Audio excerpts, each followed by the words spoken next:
ఉపాధి కోసం దుబాయ్ వెళ్లి అనారోగ్యంతో గల్ఫ్ కార్మికుడు ఇబ్బందులు ఎదుర్కొంటున్నాడు. కరీంనగర్ జిల్లా చిగురుమామిడి మండలం చిన్నముల్కనూరు గ్రామానికి చెందిన బాలరాజు 7 నెలల క్రితం పని కోసం దుబాయ్ వెళ్లాడు.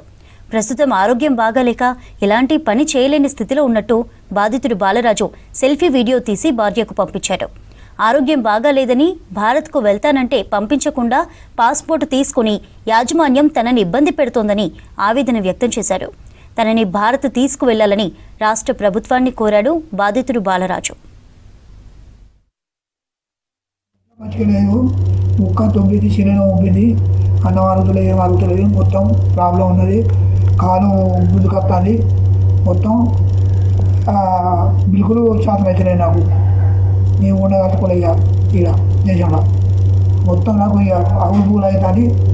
వాళ్ళు ఏమన్నా అంటే కొడతాము చెప్తామని మాట్లాడగలుగుతారు. అది విషయం. నా భర్త ఉపాధి నిమిత్తం దుబాయ్ వెళ్ళు బాకీ రూపాయలు అయ్యారు. ఆయనకు ఆరోగ్యం మంచిగా ఉంటలేదు. 7 నెలలు అయిపోయి నేను ఇండియాకు పోతా అంటే తోలుతలేరు. కొంచెం నా భర్తను రప్పింది జరా. నా భర్త మా ఇంటికి వచ్చేటట్టు చేయరు.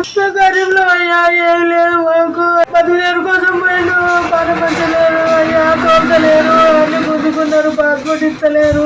మా డాడీ ఇక పని దొరకలేదని దుబాయ్ పోయాడు. దుబాయ్ పోయినాక 7 నెలలు పని చేసిండు.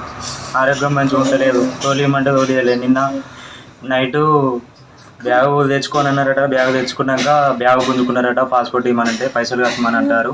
అక్కడే ₹1,00,000 కట్టమని అంటారట. ఇట్లా దయచేసి మా డాడీని ఇండియాకి రప్పని మీకున్న ప్రభాకర్ గారు, మీరు కొంచెం దయచేసి మంత్రి గారు నా భర్తను రప్పి